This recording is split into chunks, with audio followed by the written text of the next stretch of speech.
On va lire le texte ensemble, c'est Romains chapitre 15, du verset 1 jusqu'au verset 13. Donc, lisons ensemble. Nous qui sommes forts, nous avons le devoir de supporter les faiblesses de ceux qui ne le sont pas, et de ne pas rechercher ce qui nous plaît. Que chacun de nous cherche à plaire à son prochain pour son bien, en vue de le faire grandir dans sa foi. En effet, Christ n'a pas recherché ce qui lui plaisait, mais comme il est écrit, les injures de ceux qui t'insultent sont tombées sur moi. Or, tout ce qui a été écrit d'avance l'a été pour notre instruction, afin que par la persévérance et par le réconfort que donnent les Écritures, nous possédions l'espérance. Que le Dieu de la persévérance et du réconfort vous donne de vivre en plein accord les uns avec les autres, comme le veut Jésus-Christ, afin que tous ensemble, d'une seule voix, vous rendiez gloire au Dieu et Père de notre Seigneur Jésus-Christ. Accueillez-vous donc les uns les autres comme Christ vous a accueillis, pour la gloire de Dieu. J'affirme en effet que Jésus-Christ est devenu le serviteur des circoncis, pour prouver que Dieu est vrai, en confirmant les promesses faites à leurs ancêtres. Quant aux non-juifs, ils célèbrent Dieu à cause de sa bonté, comme le dit l'Écriture. C'est pourquoi je te louerai parmi les nations et je chanterai à la gloire de ton nom. Il dit encore, nations, réjouissez-vous avec son peuple. Et encore, louez le Seigneur, vous toutes les nations, célébrez-le, vous tous les peuples. Et Isaïe dit aussi, il paraîtra le rejeton d'Isaïe, il se lèvera pour régner sur les nations espéreront en lui. Que le Dieu de l'espérance vous remplisse de toute joie et de toute paix dans la foi, pour que vous débordiez d'espérance par la puissance du Saint-Esprit. Amen. Jusqu'ici, la parole de Dieu.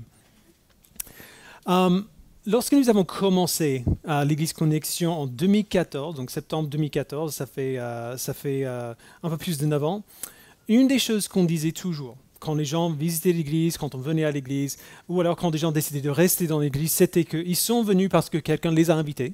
Voilà, ils ont entendu parler de l'église, ou alors un ami les a invités.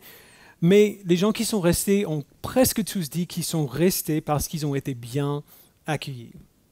On était beaucoup plus petits à l'époque, donc c'était un peu plus simple.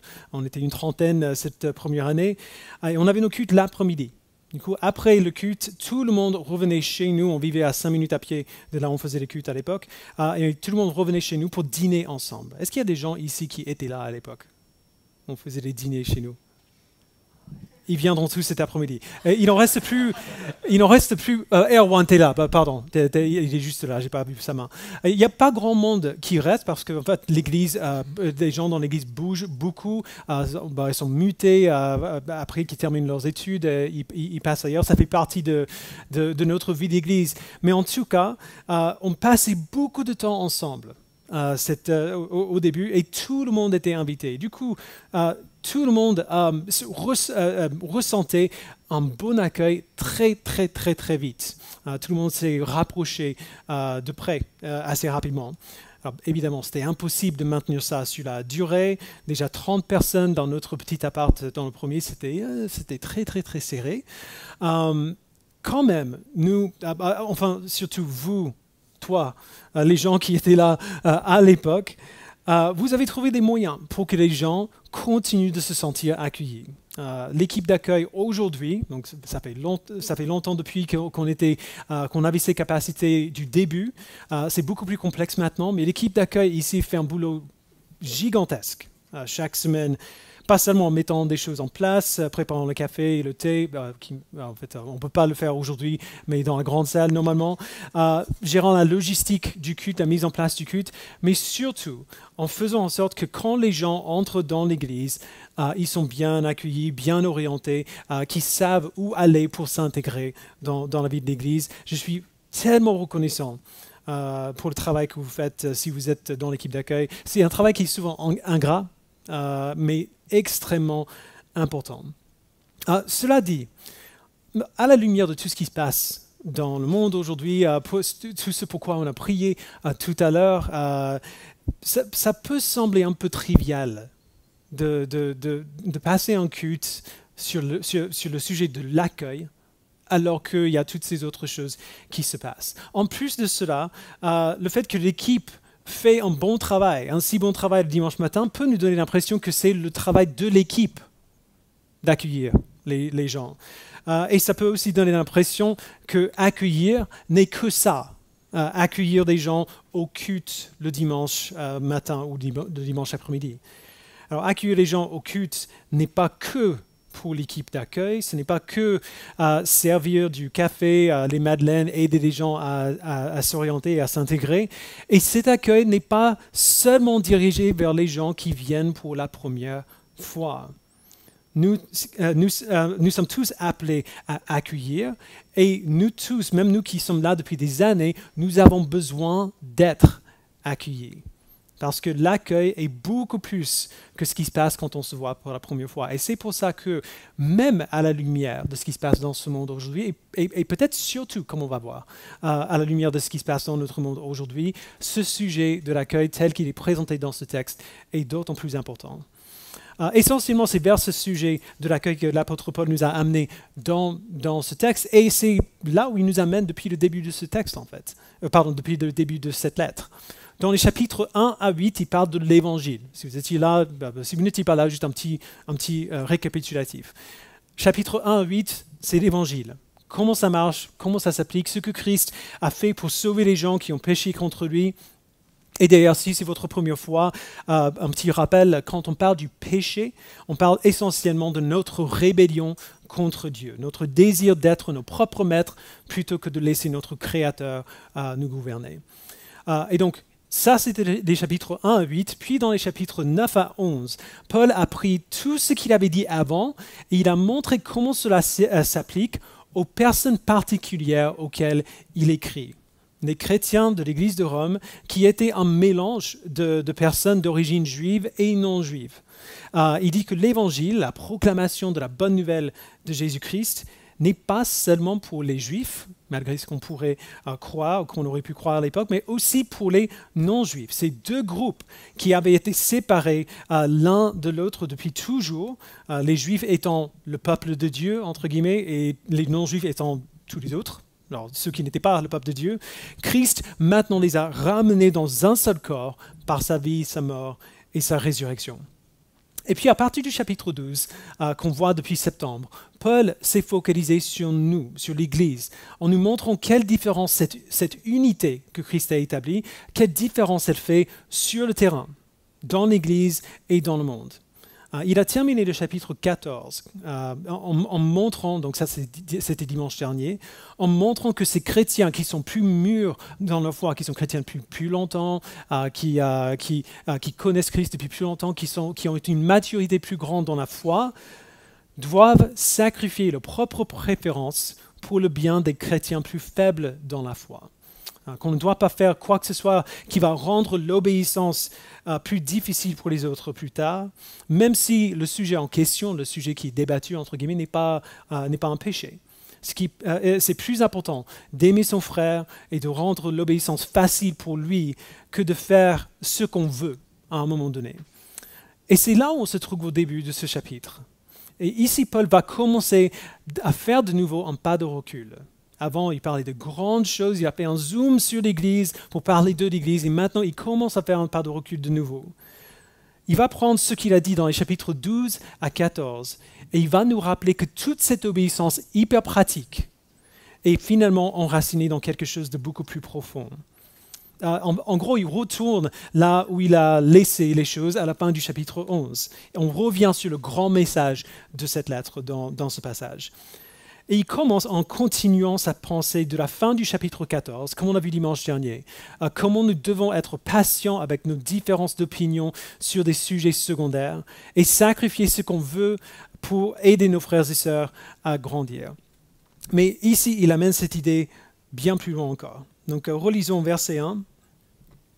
Il dit « Nous qui sommes forts, nous avons le devoir de supporter les faiblesses de ceux qui ne le sont pas et de ne pas rechercher ce qui nous plaît. Que chacun de nous cherche à plaire à son prochain pour son bien, en vue de le faire grandir dans sa foi. En effet, Christ n'a pas recherché ce qui lui plaisait, mais, comme il est écrit, les injures de ceux qui t'insultent sont tombées sur moi. » Alors, de manière superficielle, on pourrait penser qu'il dit plus ou moins la même chose que ce qu'il a dit dimanche dernier, dans le passage précédent. Mais il y a quand même quelques différences notables. D'abord, il dit qu'on ne doit pas seulement supporter les opinions de nos frères et sœurs en Christ avec lesquels on ne serait peut-être pas d'accord, mais qu'on doit supporter leur faiblesse. Ce n'est pas la même chose. Parfois, on a peur de penser, on a peur de dire des choses comme Paul les dit ici, nous qui sommes forts, on a l'obligation de supporter les faiblesses de ceux qui sont faibles. On ne peut pas être orgueilleux, mais cette question de force et de faiblesse, c'est juste en fait, ce n'est pas une question d'orgueil, c'est juste une réalité logique. Mon fils était là tout à l'heure, il a 11 ans, je suis plus fort que lui. Il a 11 ans, moi j'en ai 42. Je suis plus grand que lui, je vis depuis plus longtemps, je sais des choses qu'il ne sait pas, et en plus je suis physiquement plus grand que lui. Je ne suis pas bien costaud, mais quand même, je pourrais, je pense, le battre si on se bagarrait. C'est la même chose, en fait, dans la vie. De manière ordinaire, c'est comme ça que ça marche. Le chrétien qui suit fidèlement Christ depuis des années sera naturellement plus fort que quelqu'un qui a rencontré Christ la semaine dernière. Il n'est pas meilleur. Donc, ce n'est pas parce qu'on est meilleur qu'on est plus fort, mais simplement le nouveau chrétien n'a pas encore eu beaucoup de temps pour grandir. Et certains, par la grâce de Dieu, vont devenir forts plus vite que d'autres. Il y a des gens qui sont chrétiens depuis moins longtemps, mais qui sont plus forts que d'autres, juste pour plein de raisons possibles. Ça ne change rien. La raison pour laquelle on est plus ou moins fort, plus ou moins faible, ne change rien. Si nous sommes forts dans la foi, nous devons supporter, entre guillemets, les faiblesses de nos frères et sœurs plus faibles. Et d'ailleurs, ça va dans les deux sens. On a tous des domaines de force et de faiblesse avec lesquels on a besoin d'aide. Alors jusqu'ici, il n'y a rien de ce que Paul dit qui est très surprenant. On pourrait imaginer qu'il dit simplement « Soyez patients avec la croissance de vos frères et sœurs en Christ et aimez-vous les uns les autres malgré vos faiblesses. » Ce n'est pas faux, mais c'est beaucoup plus que ça. Il y a deux choses ici qui nous montrent que supporter les faiblesses des autres est bien plus que la simple patience. La première, c'est le mot « plaire ». Qu'est-ce que ça veut dire de chercher à plaire à son prochain? Si Paul m'ordonne de faire ce qui va vous plaire, ce qui va vous rendre heureux, content, alors je suis mal. Parce que qu'est-ce que je fais si la chose qui vous rendra heureux sur le moment, maintenant, est horrible pour vous? Qu'est-ce que je fais si j'ai deux frères ou deux sœurs et ils veulent des choses opposées? Je ne peux pas plaire à tout le monde en même temps. Ce n'est pas possible de plaire à tout le monde. Le contexte nous rappelle qu'il ne parle pas de ce genre de plaire. Ce n'est pas de ça qu'il parle. D'abord, il nous dit quel est le but. Nous devons chercher à plaire à notre prochain, il dit, pour son bien, en vue de le faire grandir dans sa foi. Alors, plaire ici n'est pas faire ce que veut mon prochain, mais faire ce qui contribue à son bien et à sa croissance dans la foi. En plus de cela, on voit qu'il fait un contraste dans le verset 1. Il dit qu'on doit agir pour notre prochain, supporter ses faiblesses, au lieu de rechercher ce qui nous plaît à nous. On agit pour eux plutôt que pour nous. C'est la raison pour laquelle il commence par ce mot « plaire ». Et cela nous amène à la deuxième manière dont il nous montre ce que ça veut dire que de supporter les faiblesses des autres. Verset 3 encore, il dit « En effet, Christ n'a pas recherché ce qui lui plaisait, mais comme il est écrit, les injures de ceux qui t'insultent sont tombées sur moi. » Alors dans ce verset, Paul cite le psaume 69, verset 10. Dans ce psaume, le psaume 69, c'est le roi David qui parle à Dieu en disant que les gens qui l'entourent, qui détestent Dieu, détestent David aussi, parce qu'il est si clairement associé avec Dieu. Ces gens détestent Dieu et donc du coup ils insultent David. David et Dieu ne peuvent pas se dissocier. Les injures de ceux qui t'insultent sont tombées sur moi. Et c'est ça le fond du sujet ici. C'est une question d'identification. David s'était identifié avec Dieu à un tel point que lorsque ses ennemis voulaient insulter Dieu, ils ont insulté David. De même, Christ s'est identifié avec son peuple à un tel point que lorsque la juste colère de Dieu a été déversée contre le péché, cette colère est tombée sur Christ. Quand Christ est mort, qu'est-ce qu'il a fait? Il s'est uni à son peuple à un tel point qu'il a pris la responsabilité pour des péchés que lui-même n'a pas commis. Jésus n'a jamais péché, il n'était aucunement coupable de ce que nous avions fait, de ce que nous avons fait ou ce que nous ferons. Et tout de même, il a pris la responsabilité pour notre péché et a enduré la punition pour ce péché à notre place. Christ s'est identifié avec nous à un tel point qu'il a porté nos faiblesses, qui est d'ailleurs une meilleure manière de traduire ce mot, pas supporter mais porter, comme la NBS, je crois, le traduit. Il a pris la responsabilité pour nous, même s'il n'était pas coupable de notre péché. C'est un modèle pour nous. Encore pas de conséquences, mais d'identification. On ne peut pas payer le prix des péchés de nos frères et sœurs en Christ, on n'a pas besoin, mais on ne pourrait pas même si on voulait. On n'est pas responsable des péchés de nos frères et sœurs, et on n'est pas responsable de leurs faiblesses non plus. Mais nous pouvons et nous devons nous considérer responsables les uns des autres. Supporter ou porter les faiblesses de ceux qui ne sont pas forts signifie prendre sur nous-mêmes le travail qu'il faudra faire pour aider les autres à grandir. Alors, je vais vous donner un exemple qui est embarrassant pour moi, mais bon, c'est le meilleur exemple que je peux trouver.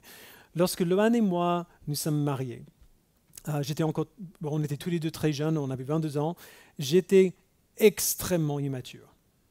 Extrêmement immature. Je n'avais pas appris à être un adulte responsable à 22 ans. J'avais beaucoup de dettes amassées des 2 années que j'ai passées à la fac aux US, d'ailleurs des 2 années pendant lesquelles je n'ai strictement rien fait.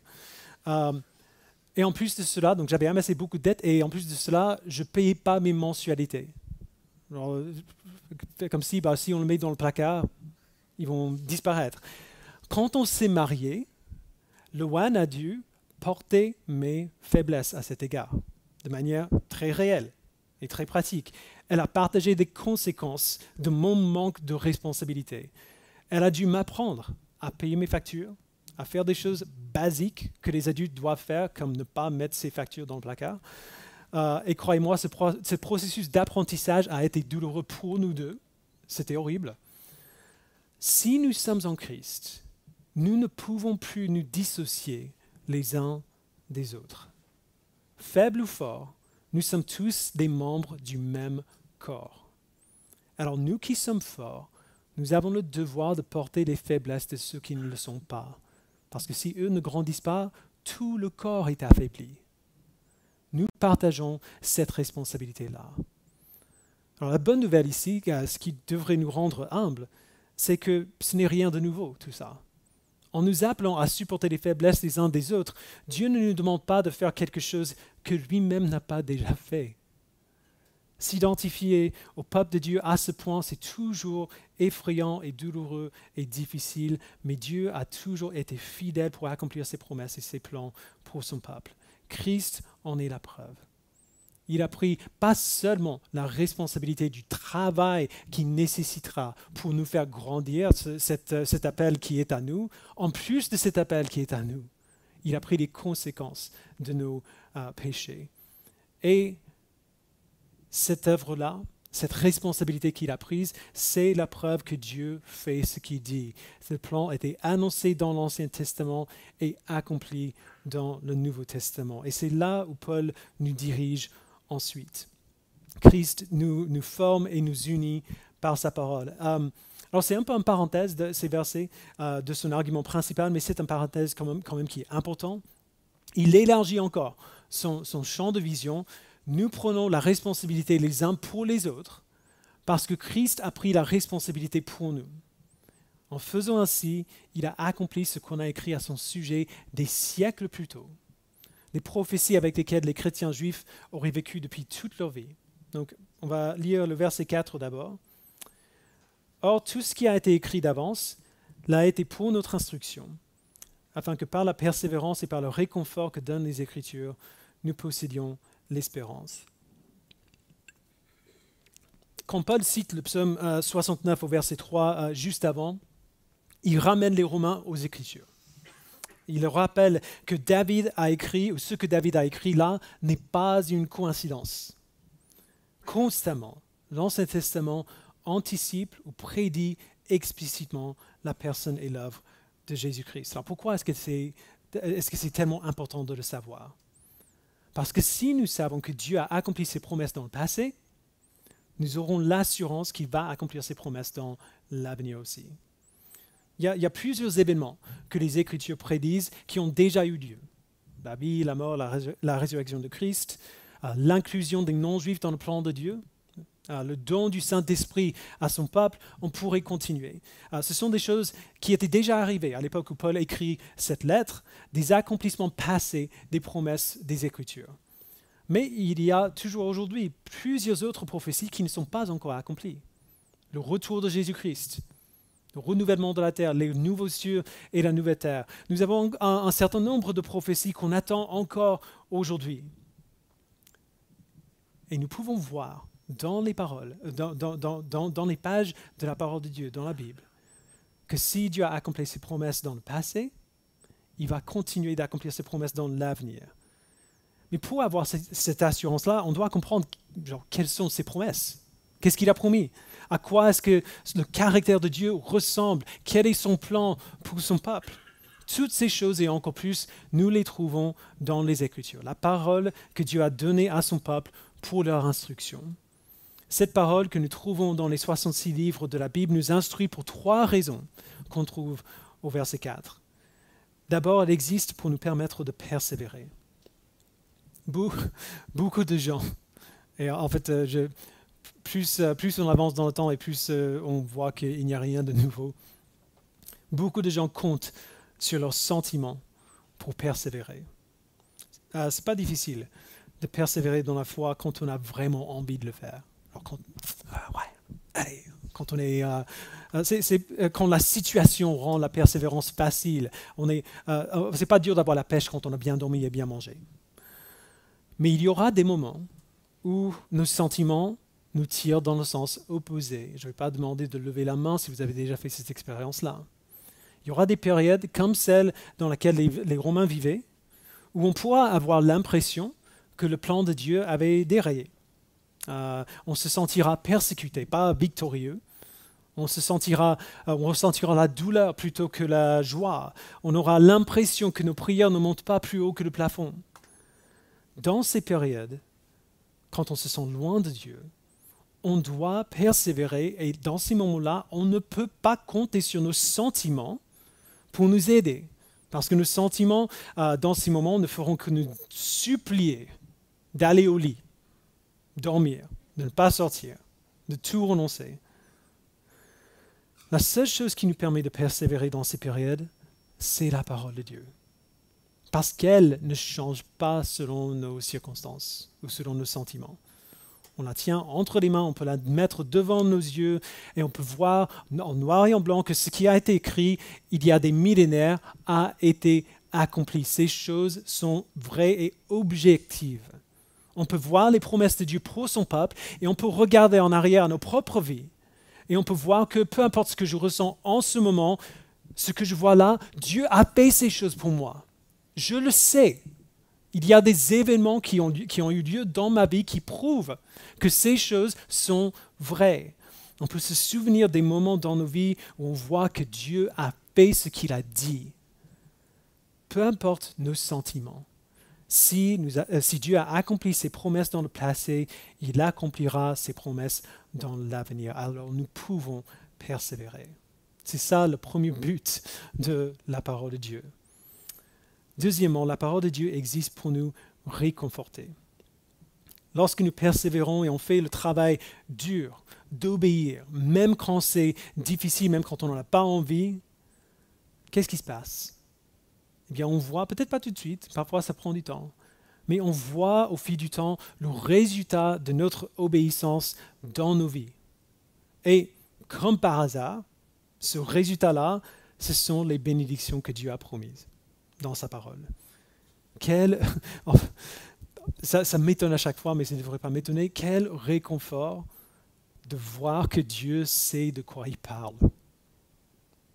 De voir dans ma vie, en moi-même, que quand je dis la chose difficile, de faire ce qu'il me dit de faire, alors que j'ai toute envie de faire autre chose, en fait, finalement, les choses se passent mieux pour moi. Je suis mieux en moi-même, je suis mieux avec lui, je suis mieux avec les autres. Quand je fais ce qu'il me dit de faire, il sait de quoi il parle. On a déjà vu ça au chapitre 5. On se souvient, nous sommes fiers même de nos détresses, sachant que la détresse produit la persévérance, la victoire dans l'épreuve, et la victoire dans l'épreuve, l'espérance. Ce qui est en fait la troisième raison pour laquelle la parole de Dieu nous instruit, afin que par la persévérance et par le réconfort que donnent les Écritures, nous possédions l'espérance. On se souvient que l'espérance dans la Bible n'est pas un sentiment, c'est l'assurance d'un accomplissement à venir. C'est savoir que Dieu fait toujours plus que je suis capable de voir de mes propres yeux. Le peuple de Dieu, le corps de Christ, est formé et instruit par la parole de Dieu. Et quand nous savons cela, la petite prière que Paul fait au versets 5 et 6 fait sens. Que le Dieu de la persévérance et du réconfort vous donne de vivre en plein accord les uns avec les autres, comme le veut Jésus-Christ, afin que tous ensemble, d'une seule voix, vous rendiez gloire au Dieu et Père de notre Seigneur Jésus-Christ. Il prie pour l'unité du peuple de Dieu. Plus tôt, dans la lettre, Paul a montré que le plan de Dieu pour son peuple a été donné dans l'Ancien Testament bien longtemps avant que Jésus vienne. Alors sa prière ici, que nous, le peuple de Dieu, vive en plein accord les uns avec les autres comme le veut Jésus-Christ, c'est une prière que nous fassions l'expérience de ce que Dieu a prédit dans les Écritures. Que nous fassions l'expérience de cette promesse-là, de cette prière, que nous vivions en plein accord les uns avec les autres, même quand on n'est pas d'accord. Que nous vivions dans l'unité les uns avec les autres, comme le veut Jésus-Christ. Que tout le peuple de Dieu, juifs et non-juifs, soient unis les uns aux autres et vivent unis les uns les autres et glorifient Dieu ensemble d'une seule voix. Et c'est de cela que Paul commence à nous rappeler au verset 8 à 12. On se souvient que les Romains auraient lu cette lettre en une seule fois, d'un trait. Ce n'était pas quelque chose qui prenait de leur temps pour faire. Ils lisaient en une seule fois, tout en même temps. Nous, on le voit au fil d'une année. Et donc, c'est facile d'oublier des choses qui étaient venues avant. Ça fait un moment depuis qu'on a vu Paul insister à ce point sur un sujet. Mais le contexte dans lequel il écrit, c'est celui de la tension qui existait entre les chrétiens juifs et non-juifs à Rome. Alors, au verset 8, Paul nous ramène à la réalité que cette hostilité qui divisait ces deux groupes les deux groupes avant, juifs et non-juifs, a été enlevée en Christ. Donc on va lire les versets 8 jusqu'au verset 13. Il dit « J'affirme en effet que Jésus-Christ est devenu le serviteur des circoncis pour prouver que Dieu est vrai, en confirmant les promesses faites à leurs ancêtres. Quant aux non-juifs, ils célèbrent Dieu à cause de sa bonté, comme le dit l'Écriture. C'est pourquoi je te louerai parmi les nations, et je chanterai la gloire de ton nom. Il est dit encore, nations, réjouissez-vous avec son peuple. Et encore, louez le Seigneur, vous toutes les nations, célébrez-le, vous tous les peuples. Et Isaïe dit aussi, il paraîtra, le rejeton d'Isaïe. Il se lèvera pour régner sur les nations espéreront en lui. Alors ces versets font un résumé succinct de ce que Paul a dit plus tôt, surtout dans les chapitres 9 à 11. Christ est devenu le serviteur des circoncis, les Juifs. Quand il est venu, son ministère était presque exclusivement auprès des Juifs. C'est à eux qui prêchaient, c'est eux qui guérissaient. Et pourquoi? Paul dit, pour prouver que Dieu est vrai, en confirmant les promesses faites à leurs ancêtres. Les promesses qui prédisaient que le Messie, le roi promis de Dieu, viendrait sauver son peuple. Et en même temps, le ministère de Christ a assuré que les non-juifs célèbrent Dieu aussi à cause de sa bonté. L'Église chrétienne a commencé à Jérusalem sous le ministère des apôtres que Christ a envoyés, qui étaient tous des Juifs, et elle a grandi à partir de là, jusqu'à atteindre tout l'Empire romain, aux non-juifs aussi bien qu'aux Juifs. Maintenant, des gens qui n'étaient pas juifs plaçaient leur foi dans le Messie juif et se voyaient intégrés dans le peuple de Dieu.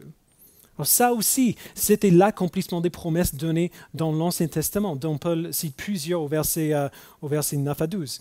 Dans le verset 9, il cite 2 Samuel 22, verset 10, il cite aussi le psaume 18, dans le verset 10, Deutéronome 32, dans le verset 11, le psaume 117, dans le verset 12, Ésaïe 11, et ainsi de suite.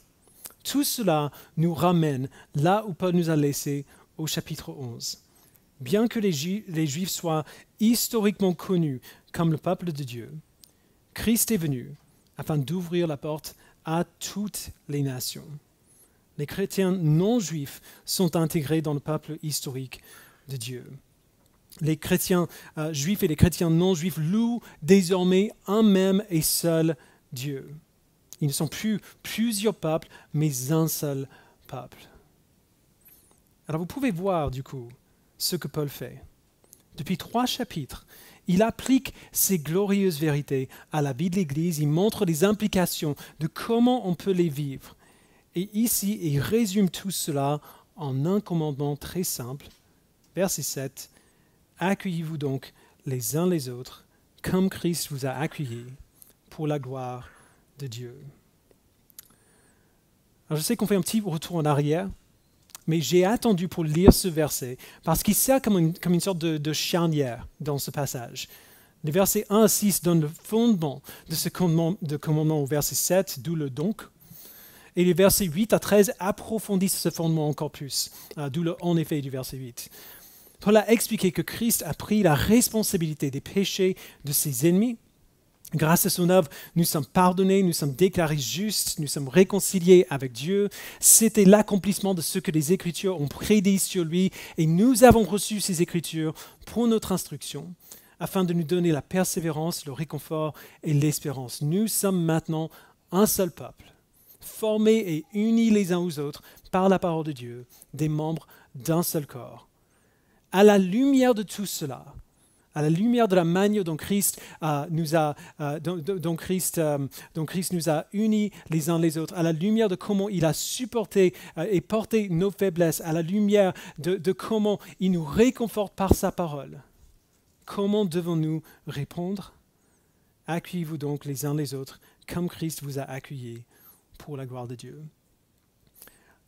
J'espère qu'on voit maintenant comment ce commandement de nous accueillir les uns les autres va bien au-delà de dire bonjour le dimanche matin autour d'un café, même si c'est un très bon début, une bonne manière de commencer.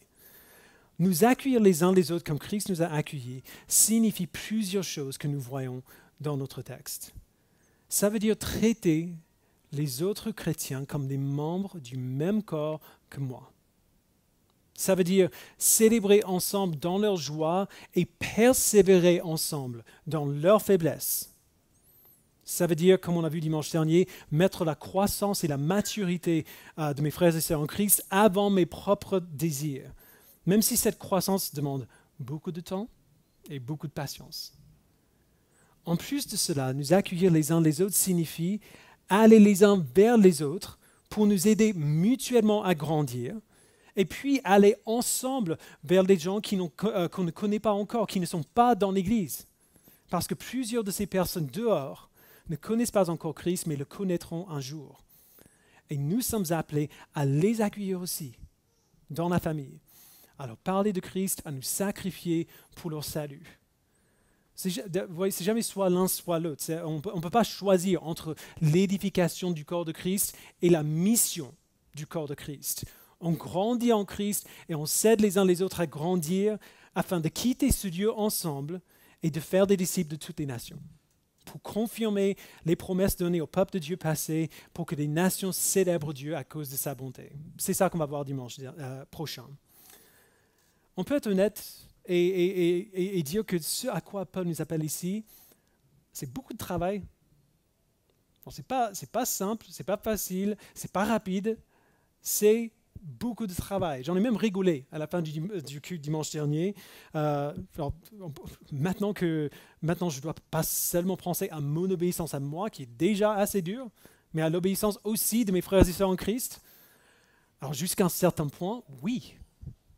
Jusqu'à un certain point, oui, on ne contrôle pas ce que font les autres, on n'est pas responsable des péchés les uns des autres, mais nous sommes appelés à nous voir comme responsables les uns des autres, dans le sens de je suis responsable de vous aider si je peux à grandir dans votre foi. Peu importe à quel point ça prend du temps, peu importe à quel point ça peut être énervant et douloureux. Et ce n'est pas parce que je suis pasteur que je suis appelé à faire cela. C'est parce que je suis membre du corps de Christ, comme vous. Nous sommes responsables les uns des autres. C'est beaucoup de travail. Mais voici ce qu'il faut garder en tête. Et c'est vers cela que Paul nous amène tout ce temps, depuis le début de cette lettre. Si Christ nous a accueillis, alors qu'on est si pécheurs et faillibles et inconstants, et si le plan de Dieu était toujours de nous unir les uns aux autres comme un seul corps pour sa gloire, quelle excuse avons-nous pour ne pas vivre notre vie en répondant oui à cet appel? Quelle excuse est-ce qu'il nous reste pour ne pas imiter notre Sauveur en prenant la responsabilité les uns des autres? S'il a fait tout cela pour nous, et si c'était son plan depuis la création du monde, si c'était la raison pour laquelle ce monde existe, quelle excuse avons-nous pour rester à côté et ne rien faire? Ce que Christ a fait et fait encore pour nous est infiniment plus difficile que ce qu'il demande de nous. Alors si Christ nous a accueillis quand même, même si cette tâche était monumentale, impossible à imaginer, quelle excuse avons-nous pour ne pas nous accueillir les uns les autres, pour ne pas supporter les faiblesses les uns des autres, pour ne pas prendre la responsabilité des autres membres de notre corps? Ce à quoi il nous appelle est difficile, oui, mais c'est bon. Parce que cela reflète ce que Christ a fait pour nous. Cela, c'est l'accomplissement du plan de Dieu depuis toute l'éternité. Et encore une bonne nouvelle, nous n'avons pas à le faire seuls. C'est pour ça que Paul termine ce passage par une doxologie simple et très belle. Une dernière prière qui nous rappelle que nous ne pouvons pas vivre ainsi tout seuls et que nous ne sommes pas obligés de le faire tout seul non plus. Verset 13. Que le Dieu de l'espérance vous remplisse de toute joie et de toute paix dans la foi, pour que vous débordiez d'espérance par la puissance du Saint-Esprit. C'est la troisième fois, ou plutôt la troisième et la quatrième fois, après le verset 4 et le verset 12, que Paul a mentionné ce but final de notre espérance dans la bonté et dans le plan de Dieu.